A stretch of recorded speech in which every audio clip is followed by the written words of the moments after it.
नमस्कार विद्यार्थी मित्रांनो, बी ए, बी एस सी, बी कॉम द्वितीय वर्ष, अक्षरविद्या मराठी यश अभ्यासपत्रिका तिसरी या सेमिस्टर थर्डमध्ये आपण एस एल मराठीसाठी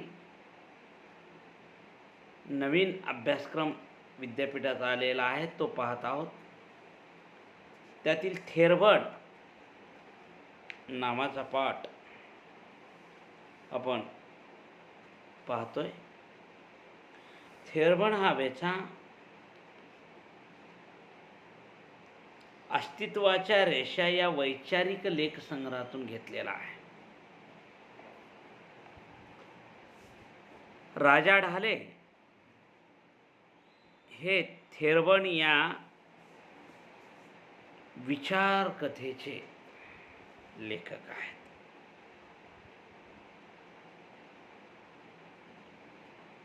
बौद्ध धर्म संपूर्ण भारतभर पसरलेला आहे आणि बौद्ध भिक्खूचा वर्ग संपूर्ण भारतभर पाहायला मिळतो आणि त्याच्या काही पाऊलखुणा संपूर्ण ठिकाणी सापडतात, जागोजागी सापडतात. थेरवड हे त्यातलंच एक किनवट तालुक्यातील गाव. थेरवडमध्ये थेरवादी विचारधारेच्या माध्यमातून मातीखाली दडलेली बौद्ध संस्कृती आपणाला पाहायला मिळते.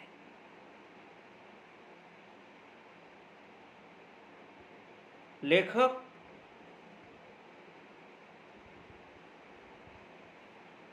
हा नांदेडच्या रेल्वे स्टेशनवर बसलेला आहे. दिवस आहे 21 मार्च 1983.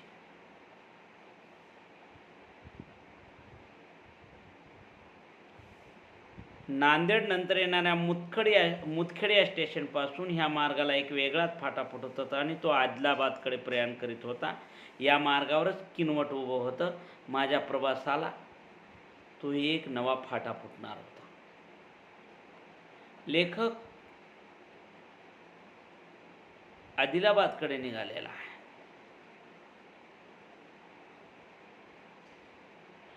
लेखक रेल्वेमध्ये बसलेला आहे आणि बसून बाहेरच्या निसर्गाचं सौंदर्य वर्णन तो डोळ्यामध्ये साठवून घेत आहे.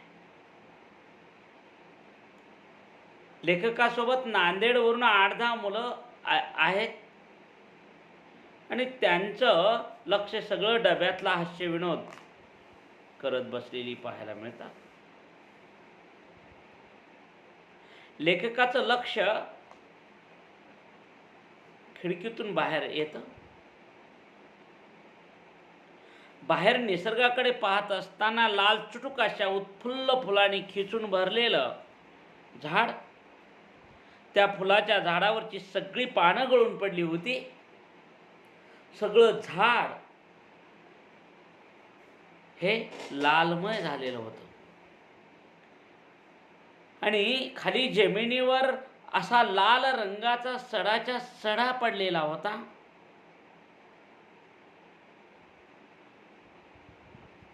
म्हणजे गाडीच्या वेगामध्ये जमिनीचा तेवढाच पट्टा लालभडक वाढत होता, जणू तिथली मातीच सेंद्रिय आहे. चित्रकार दलालाच्या शृंगार नायिकांच्या चित्रातील विरोधकंटतेच्या मागील पार्श्वभूमीत जणू प्रत्यक्षात अवतरते की काय असं राजा ढाले यांना वाटतं. ते दृश्य पाहिल्यानंतर त्यांच्या मनातलं अज्ञान बाहेर येतं आणि ते प्रकट, हे कसलं झाड रे लाल फुलाचं, असं ते मुलांना विचारतात.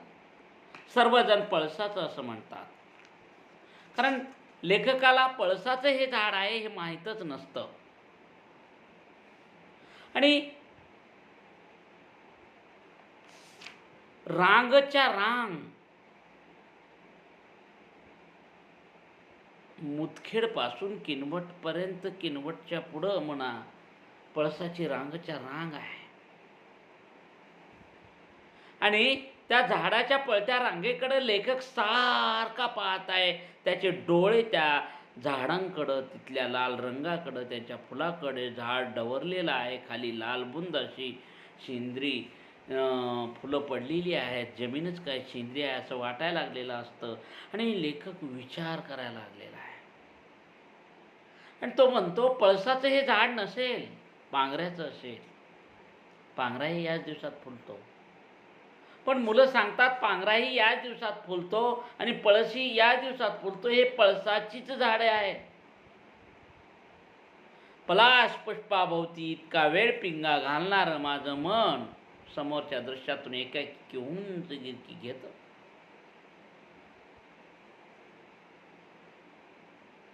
आणि ते उडत उडत उडत उडत उडत पाणोपाणी गाताची फुलं फुललेल्या गाता सप्तसईच्या एका ढाळीवर जाऊन बसतं. कारण गाता सप्तसईमध्ये एक वेचा आहे या संदर्भातला, आणि तो लेखकाला आठवतो. आणि तो वेचा आपण कालच्या ह्याला पाहिलेला आहे की किर मोहसच्छ हेही रेई रेहई वसुहा पलास कुसुममेही बुद्धस्य चलन वंदन पडियेही व भिक्खू संगेही. कारण पोपटाच्या चोचीसारख्या लाल भडक अशा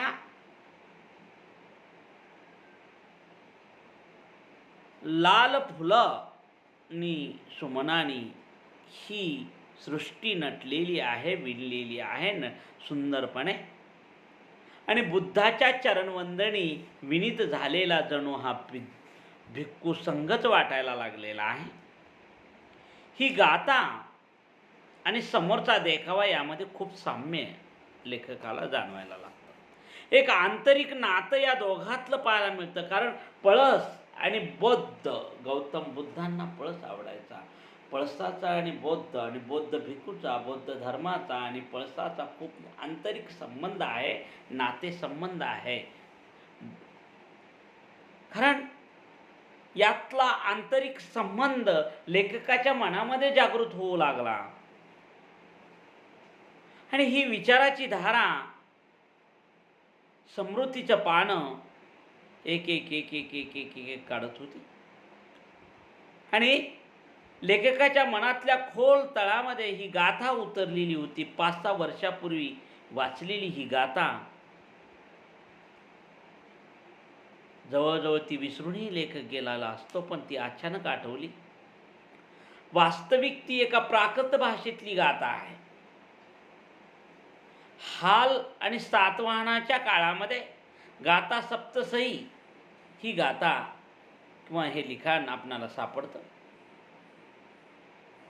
या गाथा सप्तसईमध्ये शेकडो सुंदर गाथा आहेत, परंतु हीच नेमकी गाथा लेखकाला का आठवते? आणि गाथा सप्तसई म्हणजे अनेक गाथाचा समुद्रच आहे. कारण या गाथेमध्ये पळस फुलांना भिक्षू संघाची उपमा दिलेली होती. गाथा सप्तसई म्हणजे एक प्रकारच्या गाथेचा समुद्रच आहे. कितीतरी सुंदर सुंदर गाथा या गाथा सप्तसईमध्ये आहेत. आणि या गाथाच्या समुद्राच्या तत्कालीन लोकजीवनाचं प्रतिबिंब ही गाथा वाचल्यानंतर, आठवल्यानंतर उमटतं. म्हणजे तत्कालीन लोकजीवन प्रामुख्यानं आठवायला लागतं.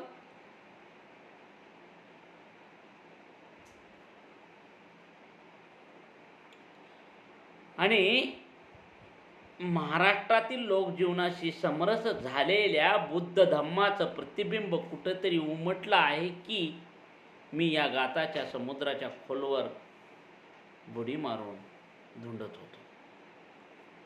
म्हणजे गाथा सप्तसईच्या विशाल समुद्रासारख्या गाथेमध्ये विशाल सागरातून हाताला लागलेली एक गाथा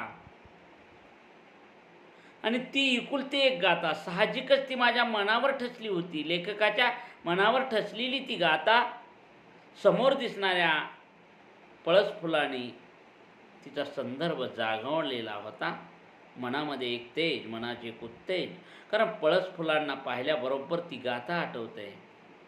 कारण पोपटाच्या चुचीसारख्या लालभडक अशा या पळसाच्या फुलांनी, सुमनांनी ही सृष्टी नटलेली आहे. आणि बुद्धाच्या चरणवंदनी विनीत झालेला जणू भिक्षू संघच म्हणजे हा पळस पुष्प. कारण ह्या पळसाची फुलं जेव्हा जमिनीवर पडायला लागतात आणि जमीन लालबुंद होते तेव्हा सृष्टी नटते. याचा अर्थ ती बुद्धाला वंदन करत आहेत असं त्याचं चित्र दिसतं. लेखकाला पळसाची फुलं लाल असतात या पलीकडं पळसाबद्दल विशेष काही माहीत नव्हतं. कारण रानामध्ये पळस फुलला की पळसाने पेटल्यासारखं वाटतं. रान पळसाने पेटल्यासारखं वाटतं. इंग्रजांनी या पळसांचं वर्णन जंगलाची ज्वाला, फ्लेम ऑफ द फॉरेस्ट असं सार्थरित्या केलं होतं. याची जाणीव लेखकाला होते. कारण जंगलाची ज्वाला, फ्लेम ऑफ द फॉरेस्ट, पळसांची फुलं म्हणजे लालबुंद आहेत. आणि ही लालबुंद फुलं जेव्हा जमिनीवर पडतात आणि पळसाच्या वनामध्ये आपण जाऊ तेव्हा सडाच्या सडा लालबुंद पळसांचा दिसतो. जसं काय वन पेटला की काय, जंगलामध्ये ज्वाला लागली की काय असं वाटायला लागतं. झाड अथवा फूल मी प्रत्यक्ष कधीही पळसाचं पाहिलं नव्हतं असं लेखक म्हणतो. पाहिलं असेलच तर हे पळसाचं झाड म्हणून त्याविषयी माझ्या मनामध्ये खुणगाठ बांधली गेली नव्हती. म्हणून ते समोर आलं तरीही ते पळसाचं झाड म्हणून मी ओळखलंही नसतं. गाथा वाचल्यानंतर पळसाचं फूल कसं दिसतं हे पाहण्यासाठी माझा अंतर्मय दबा धरून बसलेलं होतं. आणि ती दिसताच त्यानं अशी भरारी मारली की त्या गाथेकडे झेप घेतली होती. इकडून या संदर्भामागे एक मनोमन असंगती होती. लेखकाला या अगोदर पळसाचं झाड कसं होतं हे माहीत नव्हतं. पण ती झाडं पाहिल्यानंतर त्याच्या मनामध्ये गाथा सप्तशीचं ते गाथा आठवते. समोरचं दृश्य डोळे भरून लेखक पाहतो आणि तो दृश्यामागं जाऊन त्याचा शोध घेण्याचा प्रयत्न करतो. गाथा सप्तशतीमधली गाथा, तिच्यातला अर्थ आणि समोरचं दृश्य पाहिल्यानंतर. कारण या गाथेतलं अदृश्य सौंदर्य लेखकाच्या डोळ्यासमोर पाहायला मिळतं. कारण या गाथेमध्ये अनेक गाथा आहेत. गाथा सप्तशतीमध्ये अनेक गाथा आहेत. या गाथाच्या समुद्रातून हाताला लागलेली एकुलती एक गाथा म्हणजे बौद्ध धम्माचं प्रतीक आहे, बौद्ध संस्कृतीचं प्रतीक आहे, बौद्ध जीवन सरिता इथं वाहत होती याचं ते प्रतीक आहे. कारण तो लेखक त्या दृश्याकडे एकदा आणि त्या गाथेच्या समुद्रातून हाताला लागलेल्या एकुलत्या एका रत्नाकडं अनेक कोणातून आलटून पालटून पाहतो आणि विचाराचे तर्क वितर्क त्याच्या मनामध्ये व्हायला लागतात. निसर्ग माझ्यासमोर प्रत्यक्ष साकार झालेला लेखक पाहतो आहे. म्हणजे या गाथेमध्ये कवीनं पलाश पुष्पांना अनुसरून भिक्खू संघाच्या काशाय वस्त्राचा दृष्टांत दिला होता. तो किती अनुपम आणि यथार्थ होता हे समोरच्या दृश्यात मी वाचत होतो. कारण काशाय वस्त्र म्हणजे भिक्खूचे जी लाल रंगाची वस्त्र आहेत, म्हणजे भिक्खूनी वस्त्र लाल करण्यासाठी पळसांच्या फुलाच्या रंगाचा वापर केलेला आहे. म्हणून जिथं जिथं भिक्खू संघ आहे, जिथं जिथं बौद्ध धर्मातले अनुयायी आहेत, जिथं जिथं बौद्ध धर्मातले भिक्खू आहेत, तिथं तिथं पळसांची झाडं खूप त्यांनी लावलेली आहेत. म्हणजेच बौद्ध धर्माच्या काही पाऊलखुणा मराठवाड्यामध्येही पाहायला मिळतात. महाराष्ट्रातल्या अनेक ठिकाणाहून पाहत असताना नाशिक आणि मराठवाड्यामध्ये त्या पाहायला मिळतात असं लेखकाला वाटतं. इतका अनुपम दृष्टांत या कवीला सुचला तरी कसा असेल. कारण त्यांनी गाप्ता सप्तसतीमधला हा दृष्टांत पाहिल्यानंतर त्या काळामध्ये सातवाहन काळामध्ये सुद्धा ज्या कवीने ही गाथा लिहिलेली आहे त्या काळामध्येही मराठवाड्यामध्ये महाराष्ट्रामध्ये बौद्ध भिक्खू हा बौद्ध धर्म हा खूप प्रमाणामध्ये प्रचलित होता, खूप अनुयायी त्या काळामध्ये होते, म्हणूनच ही गाथा त्याला आठवली. इतका अनुपम दृष्टांत त्या कवीला सुचला तरी कसा असेल असा एक प्रश्न नकळत माझ्या मनात उभा राहिला. आणि मग या गाथेतून मला अनेक गोष्टी स्पष्ट होऊ लागल्या. एक म्हणजे कवीच्या अवतीभोवती अशाच तऱ्हेचा निसर्ग कायमचा ठाण मांडून बसला असला पाहिजे आणि त्याच्या गाथेतून असा तो अंकुरलाच नसता. कारण पळसाच्या फुलाचा आणि बौद्ध भिक्खू संघाचा संदर्भ जुळून आणण्याचं काम या कवीने या गाथेमध्ये केलेलं आहे. याचा अर्थ त्याच्या समोर बौद्ध भिक्खूही असले पाहिजेत आणि पळसांची झाडंही असली पाहिजेत. त्याशिवाय कोणत्याही कवीला हे सुचत नसतं. कारण जे भोगलं, अनुभवलं, पाहिलं, दिसलं तेच कवी आपल्या कथेतून, कवितेतून चित्रण करत असतो. मग गाप्ता सप्तसतीमधली गाथासुद्धा अशाच पद्धतीची आहे. कवीनं जे पाहिलेलं आहे, कवीला जे दिसलेलं आहे, कवीनं जे अनुभवलेलं आहे, कवीनं जे भोगलेलं आहे, अनुकरलेलं आहे तेच गाथा सप्तसतीमध्ये सुद्धा येतं असं कवीला या ठिकाणी राजा ढाले या लेखकांना वाटतं. म्हणून त्यांना आनंद होतो की मराठवाड्यामधल्या किनवटसारख्या भागामध्ये सुद्धा बौद्ध संस्कृती प्राचीन काळापासून विखुरलेली होती आणि खूप चांगल्या पद्धतीने विखुरलेली होती हे तो शोध घेण्याच्या तयारीमध्ये लागतो. या गाथेवरून ती लिहिणाऱ्या कवीबद्दलच्या दोन गोष्टी उघडच दिसत होत्या. एक तर पळसाने पेटलेल्या भूमीची त्याचा घरोबा आणि दुसरं म्हणजे तो ज्या काळामध्ये वावरत होता त्या भागामध्ये बौद्ध धर्म अस्तित्वात होता. ही गाथाच ती दोन चित्र स्पष्ट करत होती. हेही तितकंच महत्त्वाचं आहे. म्हणून पलाश पुष्पांना तो भिक्खू संघाच्या काशाय चिवराची इतकी चित्रमय आणि समर्पकाची उपमा हा कवी देऊ शकला नाही. विशेष म्हणजे त्याच्या या काव्यमय उपमेत निसर्गाचा एक अविभाज्य भाग म्हणून भिक्खू संघाचे दर्शन आपणाला घडत होते. हे भिक्खू नित्य वनामध्ये राहणारे आणि म्हणून वनाचाच एक भाग बनून गेलेले होते. अशा वनाचा बौद्ध साहित्यात अनेकदा उल्लेख येतो. कारण बौद्ध भिक्खू हे सहसा वनामध्ये राहतात आणि त्यांची चिवरही लाल आहेत, भगवी आहेत आणि पळसांची फुलंसुद्धा तशाच पद्धतीच्या आहेत. त्याचा रंग त्यांनी त्या वस्त्राला लावलेला होता आणि त्यामुळं पळसांचा आणि बौद्ध भिक्खूंचा संबंध होता. आणि पळस हा गौतम बुद्धांनाही प्रिय होता, बौद्ध भिक्खूंनाही प्रिय होता. म्हणून बौद्ध भिक्खू संघाचे दर्शनही त्या काळामध्ये घडत होते. हे बौद्ध भिक्खू नित्य वनामध्ये राहत होते, वनाचाच ते भाग होते आणि त्या वनामध्ये त्यांनी पळस जागवण्याचं काम केलं, पळस लावण्याचं काम केलं. वनामध्ये पळसांना खूप महत्त्व दिलं आणि पळसांची झाडं लावली. मग मराठवाड्यातल्या किनवटसारख्या परिसरामध्ये पळसाची झाडं वनच्या वन सापडतात. म्हणजे इथं बौद्ध धर्माच्या पाऊलखुणा सापडल्या पाहिजेत. म्हणजे हा बौद्ध साहित्यामध्ये असा उल्लेख अनेक ठिकाणी येतो. म्हणजे प्राकृत कवीने ही गाथा लिहिली असेल, त्याच्या डोळ्यासमोर असलेलं दृश्य सतत तेवत असलं पाहिजे. तोही या वनाशेजारीच राहणारा वननिवासी असला पाहिजे. त्याला या भिक्खू संघाचं नित्य दर्शन घडत असलं पाहिजे असं. आणि एक मात्र खरं की त्याच काळात बौद्ध धर्माचा बोधिवृक्ष भिक्खूरूपी सहस्त्र काशाय पुष्पाने फुलला होता याची साक्ष या गाथेतून मिळत होती. म्हणजे ही सगळी साक्षता बौद्ध धर्माच्या पाऊलखुणा मराठवाड्यासारख्या किनवट प्रदेशामध्ये पाहायला मिळतात. हेही तितकंच महत्त्वाचं आहे. आज हा वृक्ष निष्प्रन्न झाला आहे. त्याची फुलं कधीच गळून पडली होती. इकुलत्या एका गाथेच्या रूपाने त्याचे अवशेष मात्र शिल्लक उरलेले होते. या विचारानं मी अस्वस्थ झालो. या गाथेत वर्णन केल्यासारखं वन आजही दृष्टीत पडू शकत होतं, परंतु बौद्ध भिक्खूंनी फुललेली ही तात्कालीन वनं मात्र आज निशेष झाली होती.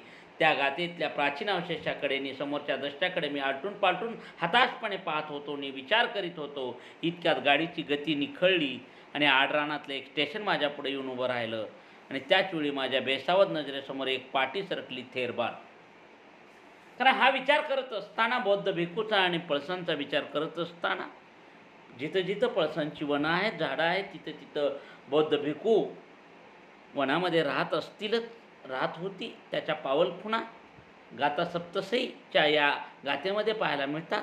म्हणून गौतम बुद्धाचा, त्या बौद्ध धर्माचा, बौद्ध भिक्खूचा पळसाशी असणारा संबंध आणि इथं मराठवाड्यातही वास्तवाला असणारा बौद्ध धर्म, बौद्ध संस्कृती, बौद्ध विचार, बौद्ध विचारधारा आणि बौद्ध हा सर्वश्रेष्ठ धर्म आहे आणि त्यातली विचारधारा या मराठवाड्यातल्या किनवटसारख्या परिसरामध्येही पाहायला मिळते. तितक्यामध्ये लेखकाला एक स्टेशनमध्ये पाटी पाहायला मिळते, थेरबन. थेरबन हा विचार, थेरबन ही पाटी घेतल्याबरोबर लेखकाच्या डोक्यामध्ये एक विचाराची दृष्टी जागृत होते, विचाराची तंद्री आणि विशिष्ट विचारधारेमुळे एक आभास निर्माण होतो. वाकून आत वळून लेखक पाहतो की खरोखरच खात्री करून घेण्यासाठी तो आपल्या मित्रांनाही विचारतो, काय रे हे काय आलं? सगळे मुलं म्हणतात थेरबन. काय म्हणाल? थेरबन? हो थेरबन, थेरबन, थेरबन. माझ्या मनात तो शब्द ऐकून एक अमूर्त आनंद साकार होऊन त्या शब्दानं माझ्या मनात पिंगा धरला. थेरबन, थेरबन, थेरबन. आणि मी अचानक बोलून गेलो, थेरबन? अरे हे तर प्राचीन कालीन बुद्धाचं वस्तीस्थान दिसतंय. नक्कीच इथं कधी काळी थेरांची वस्ती असली पाहिजे. असे नांदेडपासून हे इतक्या जवळ असून तुम्हाला त्याचा थांगपत्ताही नसावा. अरे हे बुद्धाचं पुरातन क्षेत्र आहे, याचं संशोधन झालंच पाहिजे. कारण थेरबन म्हटल्यानंतर त्याच्या डोक्यामध्ये विचाराची तंद्री सुरू होते. प्राचीन कालीन बुद्धाचं वस्तीस्थान हे दिसतंय थेरबन म्हणजे. नक्कीच इथं कधी काळी थेरांची वस्ती असली पाहिजे. थेर म्हणजे बुद्ध, बुद्धाचे अनुयायी. थेर म्हणजे बौद्ध भिक्खू. थेर म्हणजे बौद्ध धर्माचं पालन करणारी मंडळी. थेर विचार ज्यांच्यामध्ये आहे ते थेरबन. थेरांची वस्ती म्हणजे थेरबन. जे बौद्ध धर्माचे अनुयायी आहेत त्याला थेरबन असं म्हटलं जातं. नांदेडपासून इतक्या जवळ असलेलं हे थेरबन आणि त्याचा थांगपत्ता नसावा. म्हणजे अरे हे बुद्धाचं पुरातन क्षेत्र आहे, याचं संशोधन झालंच पाहिजे असं राजा ढाले हे लेखक म्हणतात. म्हणजे विचाराच्या दृष्टिकोनातून एका गाथा सप्तसईच्या एका गाथेतून पळसाचा संदर्भ लावणारा लेखक आणि त्या पळसातून बौद्ध संस्कृतीचा विचार व्यक्त करणारा राजा ढालेसारखा लेखक आणि त्यातून थेरबनसारखं गाव आल्याबरोबर बौद्ध अनुयायीची वस्तीही असणारं हे गाव, याचाही तर्क लावणारा, एक नवी विचारधारा, एक नवा दृष्टिकोन अंमलात आणणारा हा लेखक या ठिकाणी थेरबनची एक कथा, म्हणजे थेरबनच्या अस्तित्वाची कथा कहाणी राजा ढालेसारखा लेखक सांगतोय. आणि थेरबन ही बौद्ध अनुयायीची वस्ती, बौद्धाचं पुरातन क्षेत्र, प्राचीनकालीन बौद्धाचं वस्तीस्थान म्हणजे थेरबन असं त्यांना वाटतं. हा शोध थेरबनविषयी लेखक मोठ्या मार्मिकतेने लावण्याचा प्रयत्न करतो. त्याच्या विचाराची तंद्री सतत त्या थेरबनच्या विषयी डोक्यामध्ये चालू असते. आणि अशा ह्या थेरबनचा शोध आपण उद्याच्याला पाहू. इथं आपण थांबू. धन्यवाद.